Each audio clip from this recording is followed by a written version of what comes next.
warahmatullahi wabarakatuh. Waalaikumsalam warahmatullahi wabarakatuh. Alhamdulillah, puji syukur kehadirat Allah. Hari ini Bapak kembali mengisikan pembelajaran kalian. Cuma hari ini kita akan belajar untuk dasar-dasar menggunakan artificial intelligence dan juga dasar-dasar menggunakan coding ya. Nah, ini adalah judul materi yang akan Bapak sampaikan nanti. Nah, di awal-awal ini marilah sama-sama kita awali pembelajaran dengan berdoa menurut agama dan kepercayaan kalian masing-masing. Mudah-mudahan apa yang kita lakukan hari ini harinya mendapatkan berkah dari Yang Maha Kuasa. Berdoa dimulai.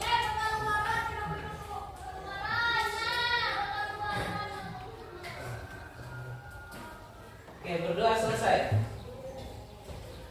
Untuk hari ini ada yang tidak hadir nggak? Siapa yang tidak hadir?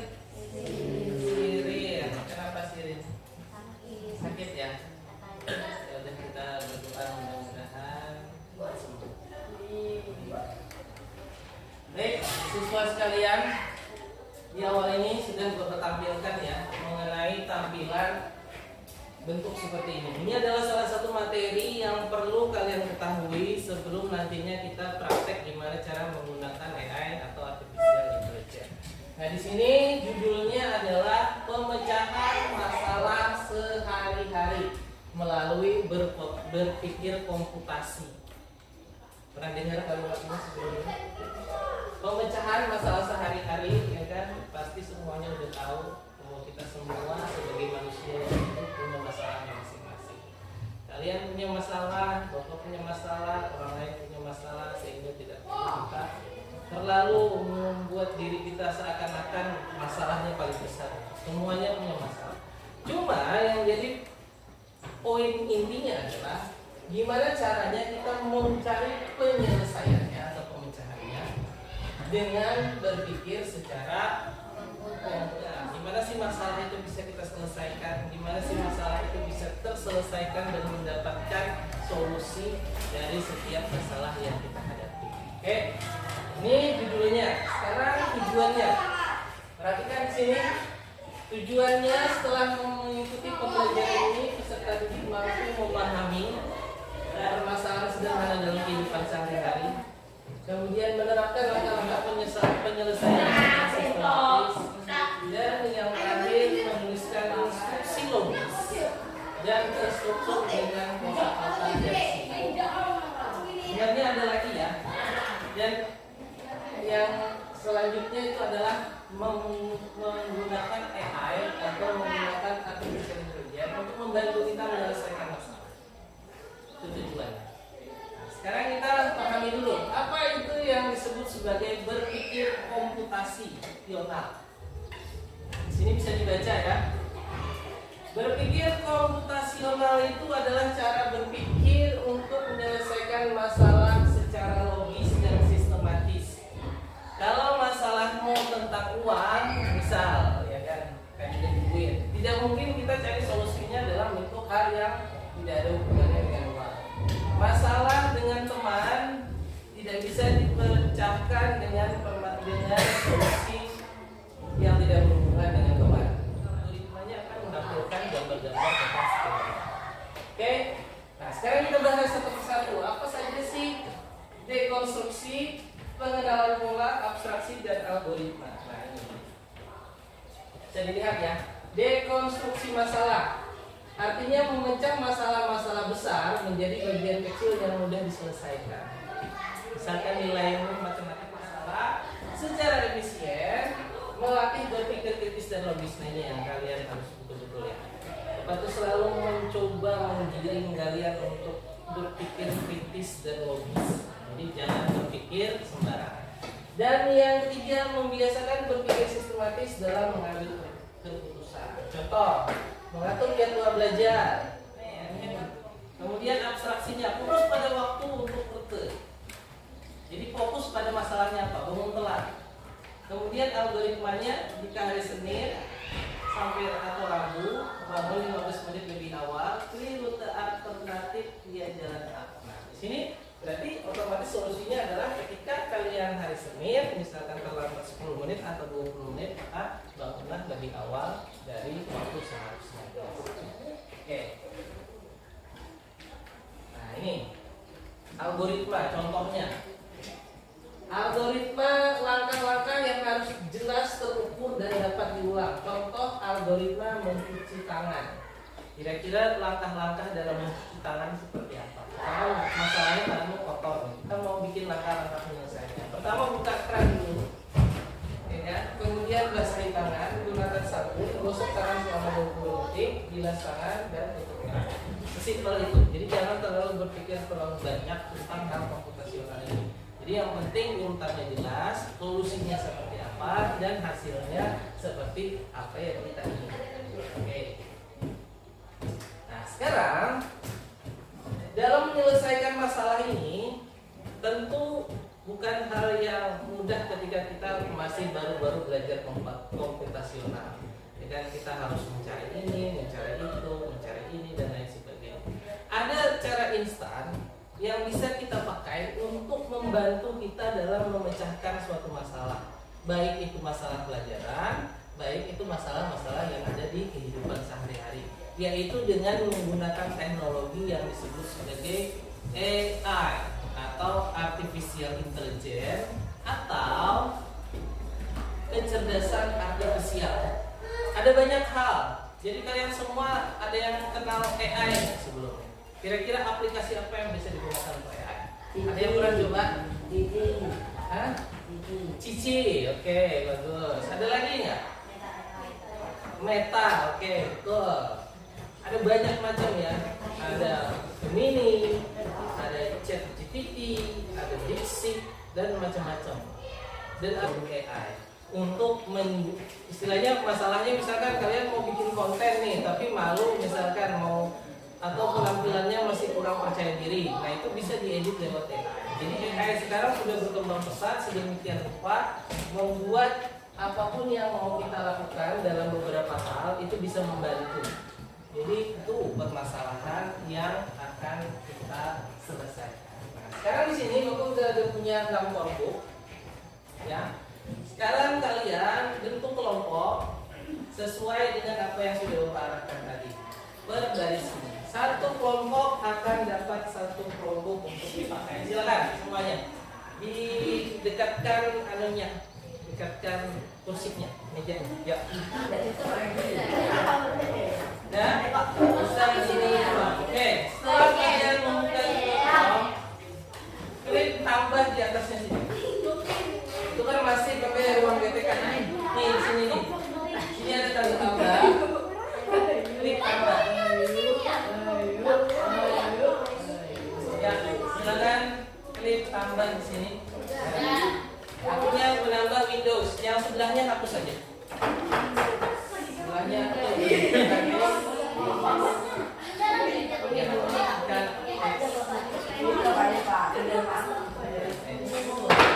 selanjutnya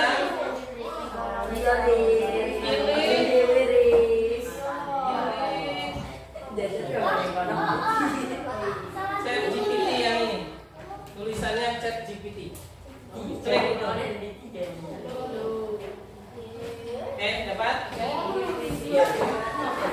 Masalah yang sering sekali terjadi di kehidupan kita. Kita samakan aja problemnya. Oke, dengarkan Bapak semuanya. Dengarkan instruksinya dengarkan baik-baik. Kita kan sering makan makanan jajanan di warung, ya kan? Nah, jadi kita sebenarnya nggak tahu nih apakah ada dampak bahayanya atau mungkin tidak ada ya di makanan yang sering kita konsumsi saat kita beli jajanan di warung. Oke? Karena sekarang asam urat, darah tinggi dan lain sebagainya disinyalir atau diduga karena jajanan yang sering dikonsumsi sehari-hari. Oke? Nah, sekarang kita akan menganalisis nih. Apakah memang jajanan yang kita beli biasanya itu memang berdampak buruk atau mungkin dampaknya biasa aja? Caranya gimana? Nih, Bapak kasih contoh. Sebelum kalian ke situ, kalian lihat dulu Bapak, ya. Oke. Di sini Bapak tambahkan Windows yang baru. Kemudian di sini Bapak ketik nilai gizi dan komposisi. Kalau Bapak biasanya jajannya wafer Tembo misalkan. Nah, sini gambarnya ada macam-macam. Kita ambil gambar dari informasi nilai gizinya, memikirkan dan kemudian menjawab pertanyaan kita. Jawabannya ini. Nah, untuk menentukan apa kalian cek kira-kira apa yang paling sering kalian makan waktu jajan. Oke. Nah, silakan ikuti. Perhatian semuanya ikuti ya. Tambahkan di sini Windowsnya. Tambahkan. Ya, tambahkan. Ya.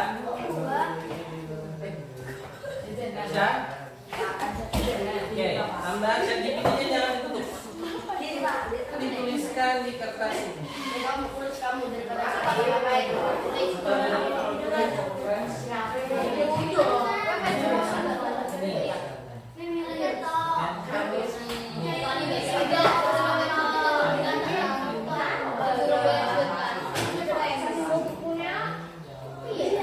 Tuh ya.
Ayo tuliskan apa tadi yang sudah didapatkan. Yang ini apa hasil kesimpulannya? Silahkan dituliskan. Lihat hasil kesimpulannya apa yang harus dituliskan. Oke. Ini ya. Tuliskan, nanti kalau capek gantian. Ya, gantian nanti nulisnya ya. Kalau misalkan sudah selesai, silahkan dicari kesimpulannya. Mengenai produk yang tadi sudah kalian pilih masing-masing. Oke. Selanjutnya adalah mengkomunikasikan atau menyampaikan apa yang sudah kalian diskusikan tadi di depan kelas. Oke, sekarang kita acak ya. Kita acak siapa yang nanti akan duluan, Bapak nggak tahu. Pokoknya di sini secara acak kelompok. Yang ini kelompok 1. Oke, silakan kelompok 1 berempat maju ke depan, bacakan hasil diskusi. Semuanya. Dapat menyebabkan obesitas. Saran untuk kelompok 1. Kita lanjutkan lagi. Siapa yang bacakan?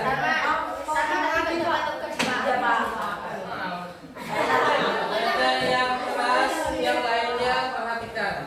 Perhatikan.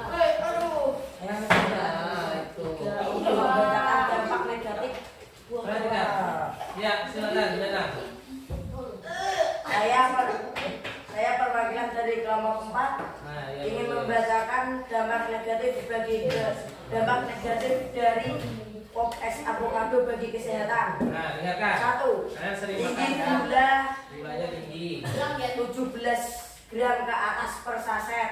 Iya. Resiko konsumsi berlebihan gula tambahan dapat menyebabkan 1. Obesitas, 2. Diabetes tipe 2, Nah, tuh. 3. Gigi berlubang atau karies, Karies itu 4. karang ya, karang. Resistensi insulin, Insulin. 2. Mengandung lemak jenuh.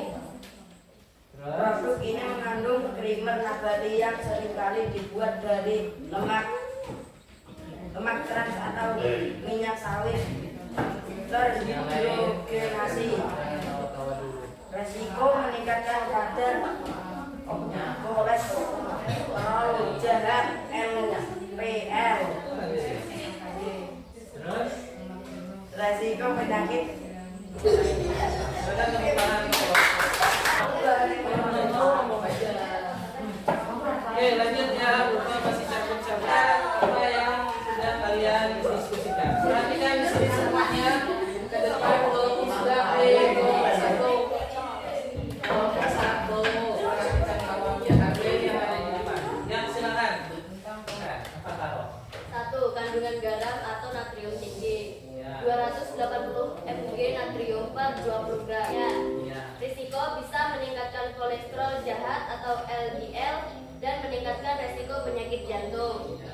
Yang ketiga, rendah serat dan protein. Iya. Serat 1 gram per sajian dan protein hanya 1 gram per sajian. Jadi seratnya dikit, proteinnya dikit. Ya. Terus Tidak memberikan rasa kenyang yang tahan lama sehingga bisa mendorong makanan berlebihan atau ngemil terus-menerus. Yang keempat, kandungan gula. Mengandung 1 gram gula per sajian atau ini tidak terlalu tinggi tapi perlu diperhatikan jika Anda mengonsumsi makanan manis lainnya. ada pertanyaan tidak dari yang lain? Ya udah, silakan dulu. Kalau promosi.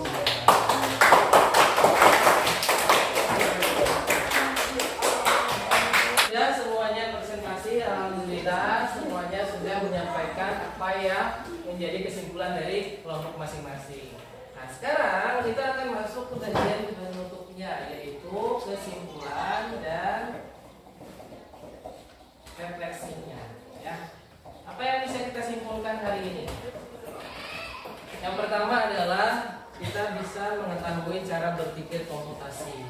Ya, ada lagi nggak selain itu? Apa? Kita bisa memakai AI untuk membantu menyelesaikan masalah kehidupan sehari-hari. Dan yang ketiga, kalian tadi sudah mencari gizi dan dampak-dampak apa saja yang kalian makan, yang kalian dapatkan ketika mengkonsumsi makanan yang biasa kalian jajan di warung. Ya kan? Ada lagi selain itu? Bisa menggunakan ChatGPT. Itu adalah merupakan kesimpulan kita hari ini. Mudah-mudahan bisa membuat kalian terampil dalam memanfaatkan AI dan terampil dalam menyelesaikan masalah dengan berpikir komputasi. Nanti bahannya akan Bapak share lagi ya. Siapa yang mau nanti silakan download aja di grup masing-masing. Kemudian refleksi. Nah ini, silakan jawab pertanyaan. Siapa yang bisa jawab? Apa manfaat berpikir komputasional untuk hidup kamu? Siapa yang tahu jawabannya? membantu dalam masalah sehari-hari. Dalam menyelesaikan Masalah sehari-hari. Oke, jadi nanti kalian tidak panik. Kalau ada masalah jangan panik. Oh apa yang harus dilakukan? Tidak usah ya. Tapi berpikirlah untuk solusinya seperti apa. Oke. Yang kedua, apakah kamu sudah menerapkan dalam menyelesaikan masalah di rumah atau di sekolah? Sudah belum? Tadi sudah kita coba praktekkan ya dengan menggunakan bantuan AI. Oke. Yang ketiga, terakhir, diskusikanlah bersama temanmu dan presentasikan hasilnya. Sudah juga kita laksanakan. Mudah-mudahan hal ini bisa bermanfaat bagi kalian semua. Kalian lakukan dengan baik pelajaran hari ini. Kita akan nanti lanjutkan lagi di pembelajaran selanjutnya dengan yang lebih kompleks lagi. Mudah-mudahan kita bisa melaksanakannya. Kalau hari ini mungkin satu kelompok satu, nanti kita pakai satu orang satu supaya nanti lebih individual lagi kemampuannya. Ya, demikian yang bisa Bapak sampaikan. Terima kasih atas segala perhatiannya. Mohon maaf apabila ada kesalahannya. Kita ketemu lagi di pertemuan selanjutnya. Assalamualaikum warahmatullahi wabarakatuh. Waalaikumsalam.